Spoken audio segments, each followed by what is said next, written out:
जी महाराज ने कहा, एक ब्राह्मण है जो कि कान्य कुब्ज कुल में उत्पन्न हुआ है। कान्य कुब्ज कुल में उत्पन्न हुआ वो ब्राह्मण बड़ा ही विद्वान है, बड़ा ही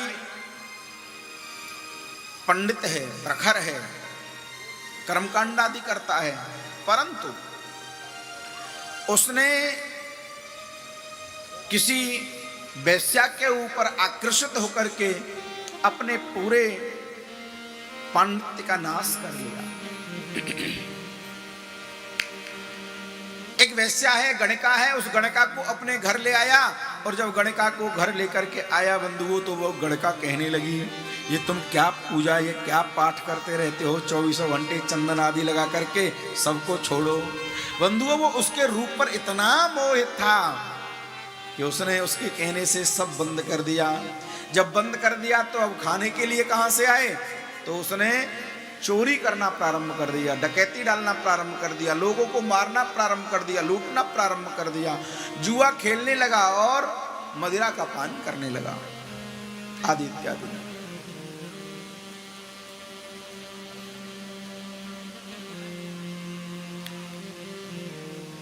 सारे दुर्गुण इसके अंदर और विद्यमान हैं।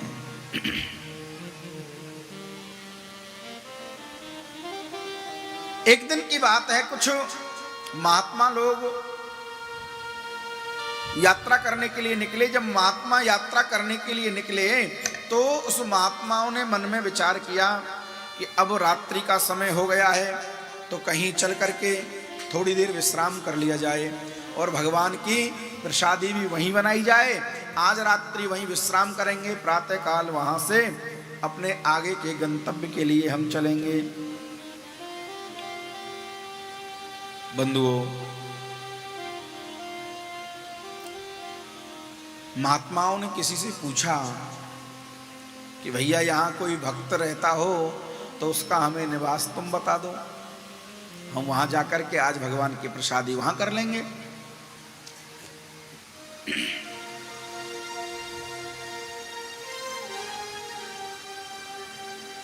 तो वो महात्माओं को कोई व्यंग करने वाला व्यक्ति मिल गया।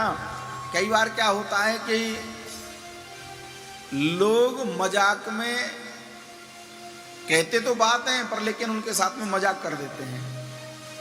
व्यंगात्मक बात बोली आज इन कुछ लोगों ने, बोले चले जाओ, यहाँ थोड़ी दूर रहता है एक अजामिल नाम का भक्त है भगवान का, बहुत अच्छा, वो लग गया हिसाब तो भोजन पानी प्रसादी तो करेगा ही करेगा, और लग गया हिसाब तो दक्षिणा भी मोटी दे देगा। अब महात्मा लोग ने सोचा कि भगवान का कोई भक्त होगा, सो चले भैया भोजन प्रसादी आज की वहीं होगी। तो महात्मा लोग सब जो है आज अजामिल के दरवाजे पर पहुंचे। अजामिल के दरवाजे पर पहुंच करके महात्माओं ने आज जैसे ही आवाज लगाई, तो महात्माओं के पास में आवाज लगाने के लिए कोई हेलो हाय तो होता नहीं है, तो महात्मा आवाज कैसे लगाते हैं, सीताराम। आज जाकर के अजामिल के दरवाजे पर सब महात्माओं ने जोर से बोला, अरे भैया सीताराम। अब जैसे ही सीताराम की आवाज हुई तो वो गणिका जो थी वो बाहर निकल के आई, और बाहर निकल करके उसने गणिका ने देखा कि पूरे संतों की मंडली आज खड़ी हुई है, पूरे संतों की मंडली खड़ी हुई है। अब संतों की मंडली को बंधुओं देख करके वो गणिका कहने लगी, महाराज आज आप मेरे दरवाजे पर कैसे पधारे हो बताओ।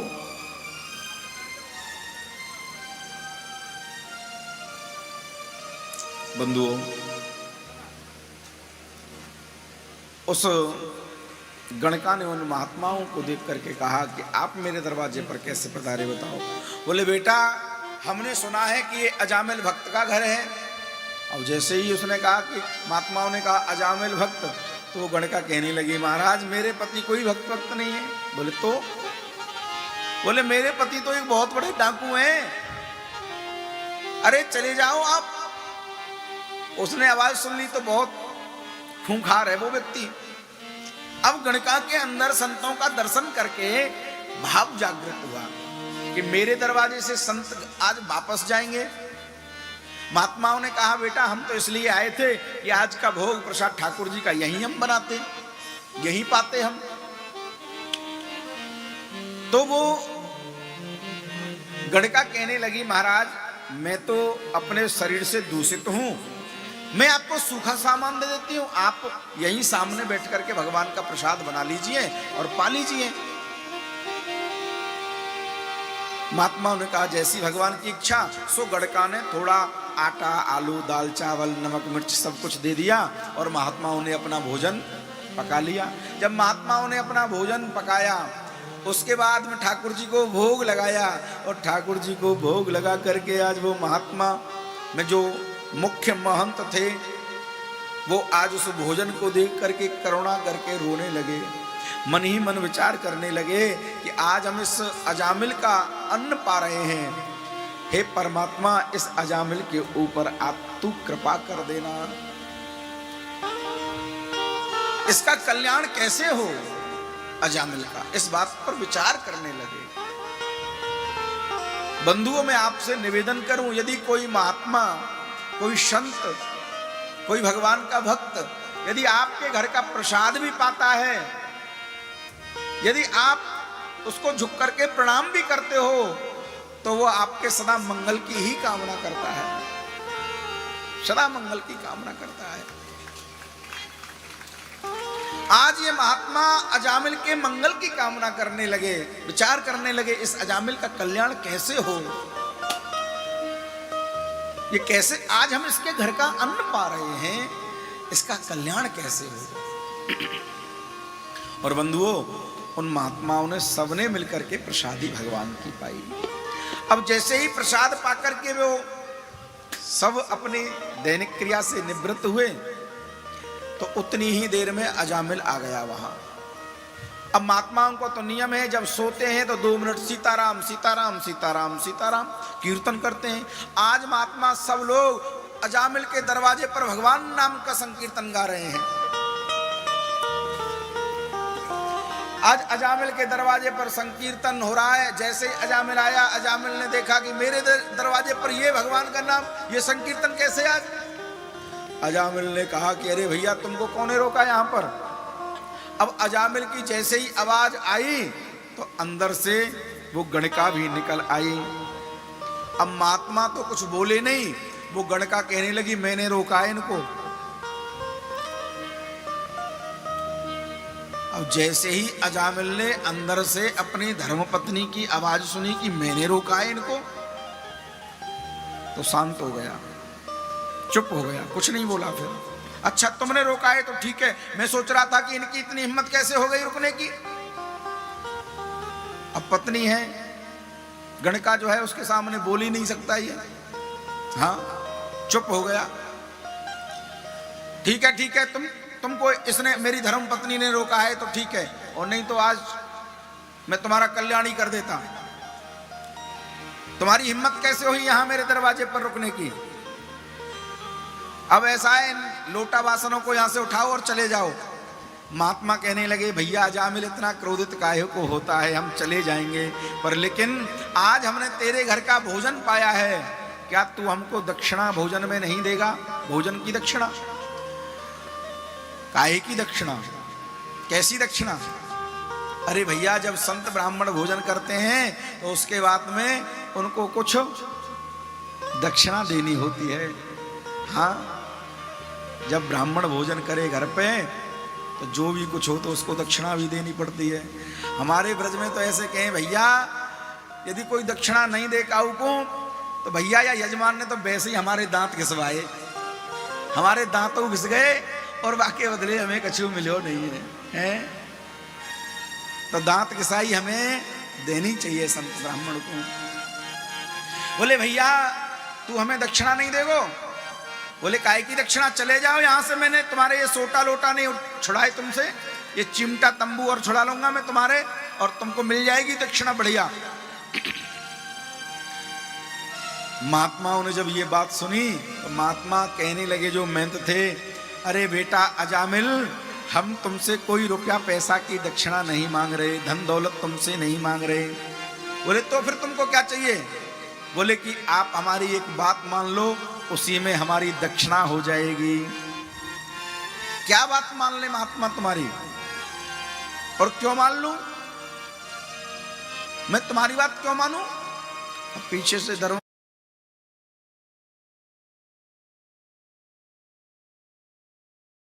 जब अजामिल के घर में वो बालक का जन्म हुआ बंधुओं, जब बालक का जन्म हुआ तो उस गणिका ने अपने पति अजामिल को वो बात याद दिलाई कि हमारे घर जब संत आए थे तो उन्होंने कहा था कि इस बालक का नाम नारायण रख लेना। सो आज अजामिल ने अपने उस छोटे पुत्र का नाम अजामिल रख लिया, उसका नाम नारायण रख लिया अजामिल ने। आज अजामिल ने जब नारायण नाम रखा बंधुओं, तो ये जो अजामिल है इस छोटे पुत्र से बड़ा प्रेम करता है, खूब प्रेम करता है छोटे वाले से।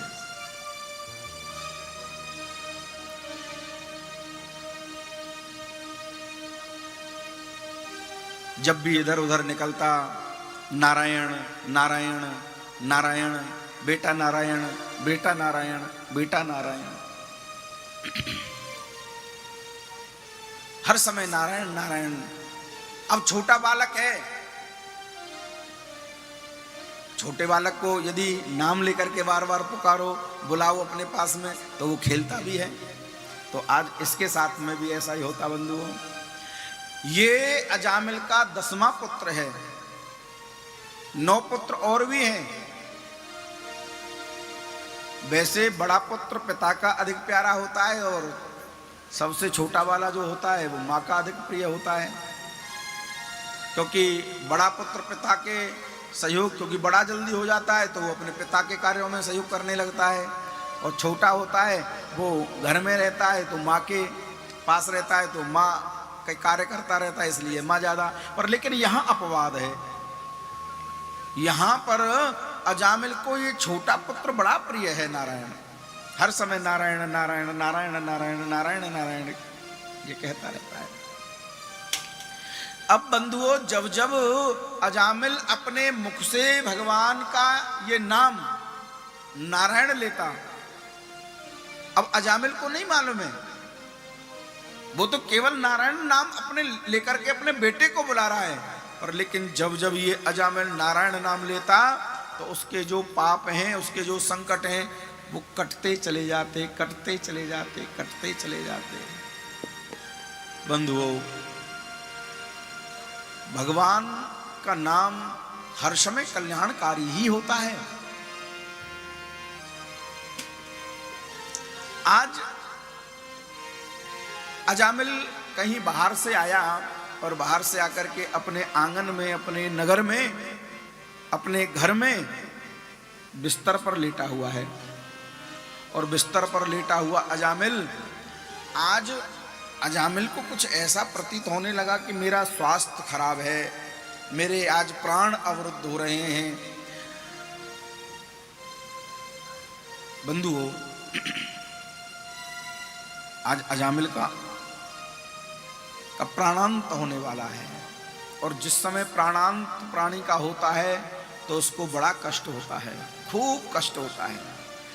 आज जब यम के दूत इस अजामिल के प्राणों को खींचने के लिए आए और यम के दूतों ने अपना पासा इस अजामिल के प्राणों को खींचने के लिए फेंका, तो आज अजामिल को बड़ा कष्ट होने लगा।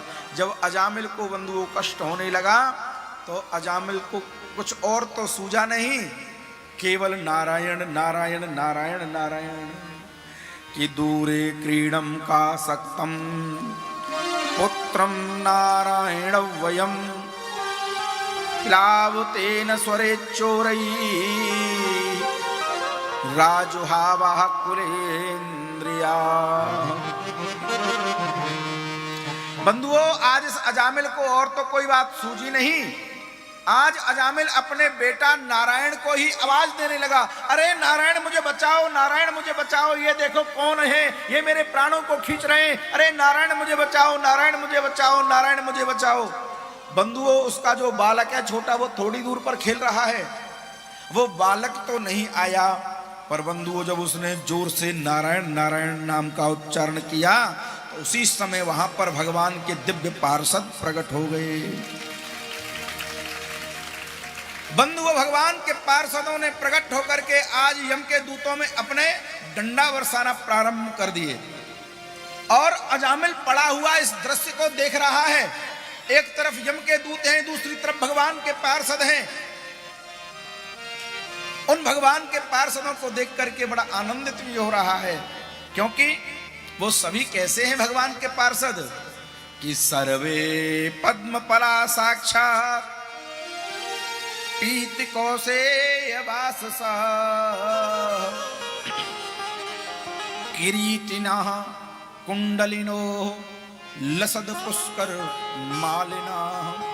सबने जो है चारों आयुध धारण कर रखे हैं।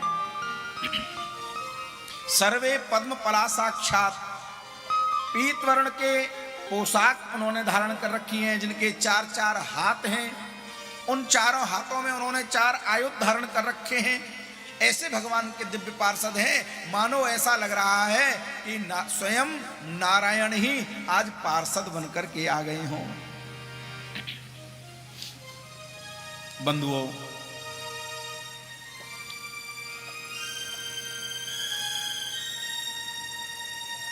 आज इस दृश्य को ये अजामिल देख रहा है। जब यम के दूतों में कोड़े पड़ने लगे तो यम के दूत आज कहने लगे भगवान के पार्षदों से, अरे आप कौन हो, आप क्यों हमें मार रहे हो? बोले कि आप हमें नहीं जानते, हम भगवान विष्णु के पार्षद हैं, हम नारायण के पार्षद हैं। बोले तो तुम यहां कैसे आ गए? बोले कि इस भगवान के भक्त अजामिल को बचाने के लिए। बोले कि तुम इसको बचाने के लिए क्यों आ गए? बोले तुम जानते नहीं हो, ये हमारे नारायण नारायण हमारे प्रभु का नाम ले रहा था और तुम इसके प्राणों को खींच रहे थे। और तुमको पता नहीं, अंत समय में जो प्राणी अपने मुख से भगवान का नाम ले उसको यमपुरी के दर्शन भी नहीं होते हैं और तुम इसको यमपुरी लेके जाना चाहते हो। बंधुओं, आज यम के दूत कोड़े खाके मार खाके वहां से भाग गए और उन्होंने जाकर के अपने महाराज धर्मराज से कहा कि महाराज ये बताइए कि आपने हमें ये विधान क्यों नहीं बताया, हमें किसको लेके आना चाहिए, किसको नहीं लाना चाहिए। तो आज धर्मराज बता रहे हैं कि भैया जो लोग नाम जाप करते हैं उनको कभी नहीं लेके आना चाहिए। बोले कि कोई अपने बेटे का नाम ले तो, बोले कि बेटे का ले चाहे बेटी का ले, अंत समय यदि कोई भगवान का नाम लेके आए तो उसके पास तुम कदापि मत जाना, कदापि मत जाना। आज बंधुओं, भगवान के पार्षद अजामिल के पास से वापस जाते हैं और जब अजामिल के पास से भगवान के ये पार्षद गए तो अजामिल को बोध हुआ। अजामिल ने मन ही मन विचार किया कि मैंने तो भगवान का नाम लिया ही नहीं था, मैं तो अपने पुत्र नारायण का नाम ले रहा था। यदि मैं अपने पुत्र का नाम नारायण ना रखता और आज इसका नाम ना लेता तो ये यम के दूत तो मुझको यमपुरी ले जाते। अरे यदि मैं अपने पुत्र नारायण का नाम ना लेकर के सच्चे हृदय से उस नारायण का नाम लेता, उस जगदीश का नाम लेता, तो आज वो भगवान के दिव्य पार्षद मुझको अपने रथ में, अपने विमान में बिठा करके ले जाते। आज बंधुओं, जैसे ही इस बात का बोध हुआ अजामिल को, तो अजामिल ने तत्क्षण अपना सब कुछ छोड़ दिया और जंगल में जाकर के भगवान का भजन किया। और उसके बाद में फिर 12 वर्ष तक जीवित रहा अजामिल। 12 वर्ष तक भगवान का उसने भजन किया है। इसीलिए बंधुओं, मेरा आप सबसे निवेदन है कि हम भी भगवान का भजन थोड़ा थोड़ा सा नित्य करते रहें, क्योंकि जब जीव भगवान का भजन करता है, अपनी जिह्वा से भगवान का नाम वो नित्य प्रति लेता है,